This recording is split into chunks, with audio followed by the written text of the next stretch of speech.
YCP నేతలకు కార్యకర్తలకు ఒక రకంగా చెప్పాలంటే కామధేనువులు అవి. వాటిలో చెప్పుకోదగ్గవి డిజిటల్ కార్పొరేషన్, ఫైబర్ నెట్ ఇట్లాంటివి కొన్ని ఉన్నాయి.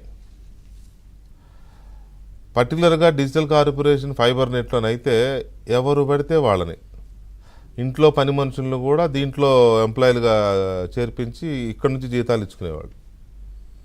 సాక్షిలో పనిచేసే ఉద్యోగులకు కూడా ఇక్కడ పేర్లు పెట్టి ఇక్కడి నుంచి జీతాలు ఇచ్చేవాళ్ళు. అట్లా సుమారుగా దాదాపు 1000 మంది వరకు ఉన్నారు ఈ 2 కార్పొరేషన్స్లో అనేది ఈ ప్రభుత్వం వచ్చినాక లెక్క తేల్చారు. పర్టికులర్గా ఏపీ ఫైబర్ నెట్లోనే 600 పైచిలకు ఇలాంటి చదువు సంధ్య లేని లేకపోతే సంబంధం లేని వాళ్ళని ఉద్యోగులుగా పెట్టి కొంతమంది వైసీపీ నేతలు వాళ్ళ మనుషుల్ని అందులో పెట్టి వాళ్ళకి జీతాలు ఇప్పించారు. కొంతమంది అయితే అసలు దొంగ పేర్లు పెట్టి లీడర్లే జీతాలు ఎత్తుకుపోయారు. ఒక్కొక్క లీడర్ 5 పేర్లు 10 పేర్లు పెట్టడం, 5 లక్షలు 10 లక్షలు నెలకు డ్రా చేయడం.